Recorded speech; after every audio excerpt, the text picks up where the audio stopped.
Hello friends, today we are going to deal with hospital and clinical pharmacy. I, Malavi Rajendra Bhavsar, Kekebag Institute of Pharmacy, Nasik. So today we are again going to deal with sterile manufacturing, part 2. In part 1, we dealt with SVPs, what are SVP, what are LVPs, then what are the aseptic techniques, laminar airflow, and what are the requirements for sterile manufacturing unit. Now, in part 2, we are going to deal with formulation of parenterals. In formulation of parenterals, one of the important parameter is first vehicle. Now, vehicle used in formulation of parenterals are of two types: aqueous vehicle and non-aqueous vehicle. For examples, in aqueous vehicle, water for injection, sterile water for injection, or water for injection free from CO2, water for injection free from dissolved air. In non-aqueous vehicles, commonly used aqueous vehicles are oils and alcohol, ethyl alcohol, which is most commonly used as vehicle. Part second, which is used in the formulation, is adjuvants. In first, it is solubilizing agent. Solubilizing agent are those agents which are used to solubilize the particles in vehicle. Then suspending agent, emulsifying or wetting agent. These are used for increasing wetting property uh, of a solid or a drug particle. Or if any suspension or emulsion types of parenteral or injection is prepared, then the particles must be suspended or emulsifying with the help of suspending agent and emulsifying agent. Third is tonicity factor. It helps in the maintaining of tonicity or a concentration. If tonicity is not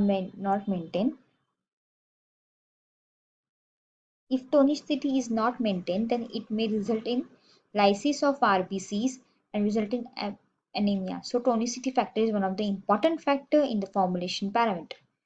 Then stabilizer. Stabilizer are added to stabilize the solution or vehicle or parenteral solution. Then buffering agent. Buffering agents are used for maintaining the pH of the blood, that maintain the pH of parenteral solution, because the parenteral solution pH and blood pH should be same. Otherwise, it may result in breakdown of RBCs. RBCs will break and causes hemolysis, which will be ultimately result of anemia, and it may even cause death.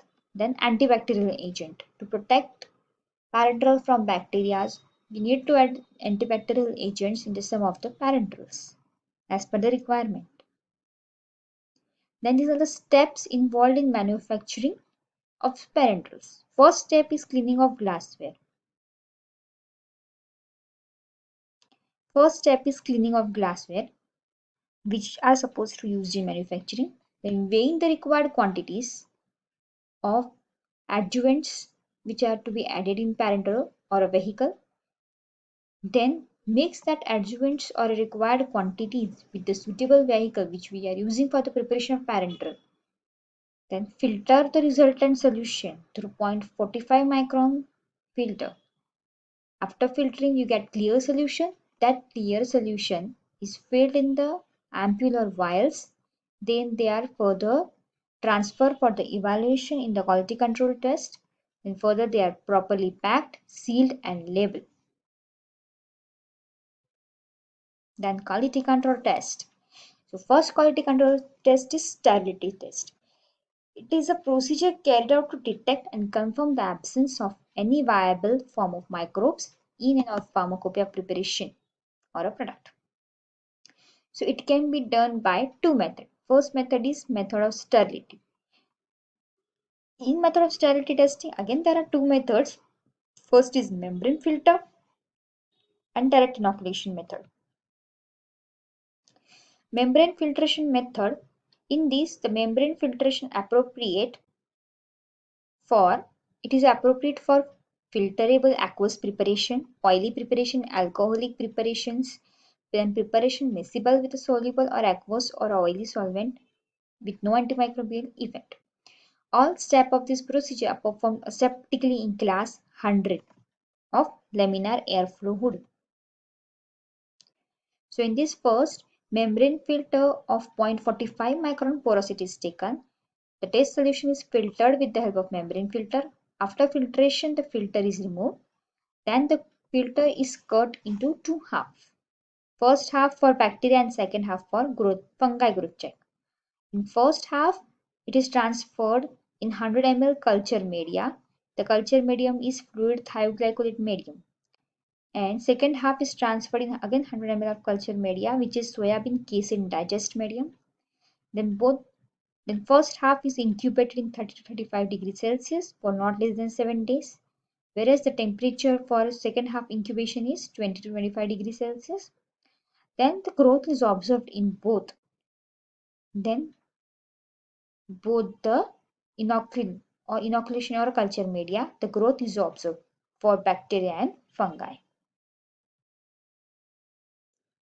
Direct inoculation method. It is suitable for the sample with small volume. Volume of the product is not more than 10% of the volume of medium. Suitable method for aqueous solution, oily liquid, ointment and creams. Direct inoculation of the culture medium. Suitable quantity of preparation to be examined is transferred directly into the appropriate culture medium and incubate for not less than 14 days. So observation and results are like, if no evidence of growth is seen, then test solution passes the test of sterility. If there is evidence for the growth, retest is performed with the same number of samples, volume and media as in the original. Again, no evidence of the growth, then it passes the test of sterility. But again, if you find after retest there is evidence of growth, isolate and identify the organism. And again, retesting is performed with twice the number of samples. Then you get no evidence of growth of bacteria or fungi. It passes the test of sterility. Then B, second test is clarity test. Particulate matter is defined as unwanted mobile insoluble matter other than the gas bubble present in product. If the particle size of foreign matter is larger than the size of RBC, it will block the blood vessels. So it is necessary to check the clarity test. The permit limit for particulate matter as per IPR is follow. Particle size in micrometer. If it is 10, the maximum number is 50. If it is 25, maximum number is 5. And if 50, then it is not applicable or it is not allowed in the test.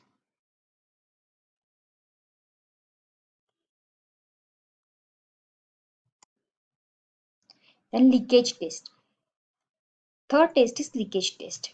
The sealed ampoules are subjected to small crack which occur due to the rapid temperature changes or due to mechanical shock. These are filled and sealed ampoules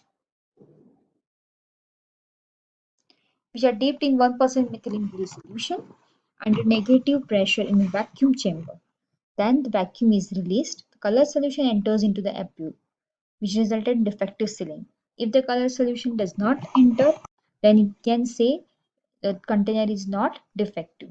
Vials and bottles are not suitable for this test because the sealing material used is not rigid. It is only used for sealed ampoules, not bottles and vials. Then pyrogen testing. Fourth test is pyrogen testing. Pyro is a Greek term for fire and gen means beginning. So fever producing metabolic byproduct of microbial growth and death are also termed as pyrogen. Bacterial pyrogens are called as endotoxin. Gram-negative bacteria produce more potent endotoxin than gram bacteria, positive bacteria and fungi. Endotoxins are heat-stable lipopolysaccharide present in bacterial cell walls, not present in cell-free bacterial filtrates. Method: dissolve the substrate being examined in, then it is diluted with a pyrogen-free saline solution. Then the liquid is warmed, examined to approximate at 38.5 degrees Celsius temperature before injection. The volume of injection is not less than 0.5 ml per kg and not more than 10 ml per kg of body weight. Withhold the water during test. Then use a clinical thermometer which is inserted into the rectum of a rabbit to record the temperature. Two normal readings of rectal temperature should be taken prior to the test of injection at an interval of half an hour, and it means is calculated in the initial temperature. The solution under test is injected through an ear vein. Record the temperature of each rabbit in the interval of 30 minutes for the 3 hour. The difference between initial temperature and maximum temperature is recorded and taken as a response. These are the interpretation of result. Number of rabbits taken is 3. Individual temperature rise 0.6. Temperature rising group is 1.4. Passes the test. If above not passes, if it doesn't passes, then in 3 rabbits again more 5 rabbits are added. Means total 8 rabbits are examined. Individual temperature 0.6, 3.7 is rise in temperature in group and passes the test. Again, if doesn't passes the test, you need to perform the test again by increasing the number of rabbits. If the above test not pass, the sample is said to be pyrogenic or go through the source of contamination of pyrogen and discard that solution. Limeless amoebolizate. It is another test or method for determination of pyrogenic endotoxin. In this method, test solution is combined with cell lysate from the amoebocyte blood cells of a horseshoe crab. Any endotoxin that might be present will be coagulated with the protein fraction of amoebocytes and result in the formation of gel. This is considered to be simple, rapid, and greater sensitive than the pyrogen test of rabbit. Thank you.